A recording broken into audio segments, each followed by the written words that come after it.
മഴത്തോട് മുമ്പിലെ നാളത്തെ കഥയാണ് പറയുന്നത്. നമ്മൾ ബബിത ആണെങ്കിൽ കോളേജിൽ പോയിട്ട് തിരിച്ച് വീട്ടിൽ വരുന്നുണ്ട് കേട്ടോ. ആ സമയത്ത് നമ്മൾ കൃഷ്ണമോള് ചോദിക്കുന്നുണ്ട് കോളേജിലെ വിശേഷങ്ങളും കാര്യങ്ങളൊക്കെ നമ്മൾ കൃഷ്ണമോള് ചോദിക്കുന്നുണ്ട് കേട്ടോ.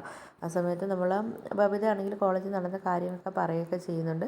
അതുപോലെ നമ്മൾ അലീന ആണെങ്കിൽ ബബിതയ്ക്ക് വേണ്ടി അവിടെ സംസാരിച്ച കാര്യങ്ങളൊക്കെ പറയുന്നുണ്ട്. അങ്ങനെ നമ്മൾ അലീന ബബിതയ്ക്ക് വേണ്ടി സംസാരിച്ചതിൽ വളരെ സന്തോഷം പ്രകടിപ്പിക്കുകയൊക്കെ ചെയ്യുന്നുണ്ട് കേട്ടോ. നമ്മൾ ബബിത ആണെങ്കിൽ ഇത് കേൾക്കുന്ന സമയത്ത് നമ്മൾ കൃഷ്ണമോൾക്കാണെങ്കിൽ നല്ല സന്തോഷമൊക്കെ ആവുന്നുണ്ട്. ആ സമയത്ത് ഇവർ സംസാരിച്ചുകൊണ്ടിരിക്കുമ്പം നമ്മൾ വൈജയന്തി അങ്ങോട്ട് വരുന്നുണ്ട് കേട്ടോ. എന്നിട്ട് വൈജയന്തി ബബിൻ്റെ അടുത്ത് ചോദിക്കുന്നുണ്ട്, നീ എന്തിനാ അലീനയെ കൂട്ടിക്കൊണ്ട് കോളേജിൽ പോയെന്നൊക്കെ ചോദിക്കുന്നുണ്ട് വൈജയന്തി ചോദിക്കുന്നുണ്ട്, കോളേജിൽ പണി പോലും കയറാത്ത അവളൊക്കെ അങ്ങോട്ട് വന്നിട്ട് എന്താ കാണിക്കാനെന്നൊക്കെ നമ്മൾ വൈജയന്തി ചോദിക്കുന്ന സമയത്താണെങ്കിൽ നമ്മളെ ബബിതയ്ക്കാണെങ്കിൽ നല്ല ദേഷ്യമൊക്കെ വരുന്നുണ്ട് കേട്ടോ. അങ്ങനെ നമ്മൾ ബബിതയാണെങ്കിൽ അവിടെ കോളേജിൽ നടന്ന കാര്യങ്ങളൊക്കെ വൈജയന്തി അടുത്ത് പറയുന്നുണ്ട്. നമ്മൾ ബബിതയാണെങ്കിൽ നല്ല മതിപ്പോടുകൂടിയൊക്കെ കേട്ടോ നമ്മൾ അലീനയെക്കുറിച്ചൊക്കെ പറയുന്നത്.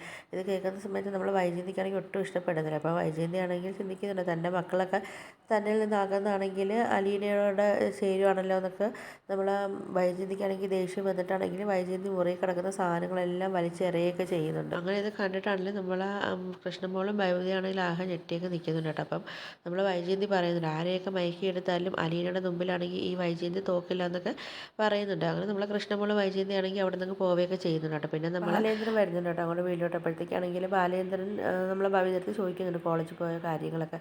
അങ്ങനെ നമ്മൾ ബബിത ആണെങ്കിൽ കോളേജിൽ പോയി നടന്ന കാര്യങ്ങളൊക്കെ നമ്മൾ ബാലേന്ദ്രൻ്റെ അടുത്ത് പറയുകയൊക്കെ ചെയ്യുന്നുണ്ട് കേട്ടോ. അപ്പോൾ ഇതൊക്കെ കണ്ടിട്ട് നമ്മൾ ബബിതയുടെ മാറ്റമൊക്കെ കണ്ടിട്ടാണെങ്കിൽ നമ്മൾ ബാലേന്ദ്രനാണെങ്കിൽ ഒരുപാട് സന്തോഷമൊക്കെ ആവുന്നുണ്ട് കേട്ടോ. അങ്ങനെ നമ്മൾ ബാലേന്ദ്രൻ്റെ അടുത്ത് നമ്മൾ ബബിത ചോദിക്കുന്നുണ്ട്, ഇപ്പം ഞാൻ നല്ല കുട്ടിയായോ അച്ഛാ എന്നൊക്കെ ചോദിക്കുമ്പോഴത്തേക്ക് ബാലേന്ദ്രൻ പറയുന്നുണ്ട്, ഇപ്പം നീ നല്ല മാറ്റമുണ്ട്, നല്ല കുട്ടിയായെന്നൊക്കെ നമ്മൾ ബാലേന്ദ്രനും പറയുന്നുണ്ട്. നമ്മൾ ബബിത ആണെങ്കിൽ ബാലേന്ദ്രനടുത്ത് ചോദിക്കുന്നുണ്ട്, ഇനി അമ്മയ്ക്ക് എന്താ മാറ്റം ഉണ്ടാവുമെന്ന് ചോദിക്കുന്ന സമയത്ത് ബാലേന്ദ്രൻ പറയുന്നുണ്ട്, ദൈവം തമ്പുരാനിക്ക് അറിയാം. നമ്മൾ മനു ആണെങ്കിൽ കൊല്ലപ്പള്ളിയിലേക്ക് തിരിച്ചെത്തുന്നുണ്ട് കേട്ടോ. ആ സമയത്താണെങ്കിൽ നമ്മൾ മനുവിനെ കാണുമ്പം കമലയും ശിവശങ്കരനും ആണെങ്കിൽ ഓടി വരുന്നുണ്ട് കേട്ടോ. എന്നിട്ട് നമ്മൾ മനുവിൻ്റെ അടുത്ത് ചോദിക്കുന്നുണ്ട്, എന്താ പിന്നെ അലീനയുടെ അടുത്ത് കാര്യങ്ങളൊക്കെ അവതരിപ്പിച്ചോ എന്നൊക്കെ ചോദിക്കുകയൊക്കെ ചെയ്യുന്നുണ്ട് കേട്ടോ. അപ്പോഴത്തേക്ക് നമ്മൾ ഹരിയുടെ കാര്യമാണ് നമ്മൾ കമലയൊക്കെ ചോദിക്കുന്നത്. അപ്പോഴത്തേക്കാണെങ്കിൽ നമ്മൾ മനു പറയുന്നുണ്ട്, അവളുടെ അടുത്ത് ഞാൻ എല്ലാ കാര്യങ്ങളും ഞാൻ പറഞ്ഞിട്ടുണ്ട്, ഇനിയെല്ലാം അവൾ തീരുമാനിക്കട്ടെ എന്നൊക്കെ പറയുന്നു. നമ്മളെ കമല പറയുന്നുണ്ട്, എന്തായാലും അപ്പം ഹരിമോൻ്റെ കാര്യത്തിലാണെങ്കിൽ പ്രതീക്ഷയ്ക്ക് വകയുണ്ടെന്നൊക്കെ പറയുന്നു കേട്ടോ. അപ്പോഴത്തേക്കാണെങ്കിൽ നമ്മൾ മനു പറയുന്നുണ്ട്, ഹരിയുടെ കാര്യത്തിൽ അമ്മയ്ക്ക് ഒരു പ്രതീക്ഷയ്ക്കും ഒരു വക വയ്ക്കേണ്ട ആവശ്യമില്ല, അലീന എന്തായാലും ഹരിക്ക് വേണ്ടി ശരണ്യ എടുത്ത് റെക്കമെൻഡ് ചെയ്യത്തില്ല എന്നൊക്കെ പറയുന്നുണ്ട്. അപ്പോൾ നമ്മളെ കമല മനുവിൻ്റെ അടുത്ത് ചോദിക്കുന്നുണ്ട്, അപ്പോൾ പിന്നെ നീ പറഞ്ഞത് അവൾ തീരുമാനിക്കട്ടെ എന്ന് പറഞ്ഞത്.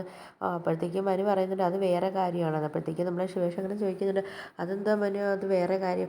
അപ്പം മനു പറയുന്നുണ്ട്, അപ്പോൾ അച്ഛനും അമ്മയ്ക്ക് അത് അറിഞ്ഞേ തീരുമെങ്കിൽ ഞാൻ പറയാമെന്നൊക്കെ പറയുന്നുണ്ട്. അത് വേറൊന്നുമല്ല, എനിക്ക് അലീനയെ ഇഷ്ടമാണെന്നും എനിക്ക് അലീനയെ കല്യാണം കഴിക്കാൻ താല്പര്യമുണ്ടെന്നും അലീന അല്ലാതെ വേറെ ആരെയും ഞാൻ കല്യാണം കഴിക്കത്തില്ലെന്നും ഒക്കെ ഞാൻ പറഞ്ഞതെന്നൊക്കെ പറയുന്നുണ്ട്. അപ്പോൾ ഇത് നമ്മളെ കമലയും ശിവശങ്കരനും ആണെങ്കിൽ ആകെ ഞെട്ടിയൊക്കെ ചെയ്യുന്നുണ്ട് കേട്ടോ. അതിന് നമ്മളെ കമല പറയുന്നുണ്ട്, ഇതിന് ഞാൻ സമ്മതിക്കത്തില്ല, ഏതോ അനാഥാലയത്തിൽ വളർന്ന് ഏതൊക്കെ വീടുകളിൽ ജോലിക്ക് നിൽക്കുന്ന ഒരു വീട്ടു ജോലിക്കാരി പെണ്ണിനെ എൻ്റെ മരുമോളാക്കാനോ, അത് ഞാൻ ഒരിക്കലും സമ്മതിക്കത്തില്ല എന്നൊക്കെ കമല പറയുന്നുണ്ട്. അങ്ങനെ കമല പറയുന്നുണ്ട്, ഞാൻ ജീവിച്ചിരിക്കുമ്പോൾ ഒരിക്കലും ഇത് നടക്കത്തില്ല എന്നൊക്കെ പറയുന്നുണ്ട് കേട്ടോ. അപ്പോഴത്തേക്കും നമ്മളെ ശിവശങ്കരനാണെങ്കിൽ ഇതൊക്കെ കേട്ടിട്ടൊന്നും മിണ്ടാതെയൊക്കെ നിൽക്കും കേട്ടോ. അപ്പോൾ മനു പറയുന്നുണ്ട്, ആരൊക്കെ എതിർപ്പം കൊണ്ട് വന്നാലും ഞാനൊരു കല്യാണം കഴിക്കുന്നെങ്കിൽ അത് അലീനയെ മാത്രമേ ഞാൻ കല്യാണം കഴിക്കത്തുള്ളൂ എന്നൊക്കെ പറഞ്ഞിട്ട് നമ്മൾ മനു ആണെങ്കിൽ അങ്ങ് പോകുന്നുണ്ട് കേട്ടോ. അപ്പോഴത്തേക്കും നമ്മൾ ശിവശങ്കരനും അതുപോലെ നമ്മളുടെ കമലയാണെങ്കിൽ ഇങ്ങനെ അന്തം വിട്ടൊക്കെ നിൽക്കുകയൊക്കെ ചെയ്യുന്നുണ്ട്. അപ്പോൾ ഇതൊക്കെയാണ് വീഡിയോസായിട്ട് കാണിക്കുന്നത്. അപ്പോൾ വീഡിയോസൊക്കെ ഇഷ്ടപ്പെട്ടാൽ അത് ലൈക്ക് ചെയ്ത് ഷെയർ ചെയ്ത് സബ്സ്ക്രൈബ് ചെയ്തൊക്കെയുള്ള ബെല്ലൈക്കൻ എനേബിൾ ചെയ്ത് ഒന്ന് സപ്പോർട്ട്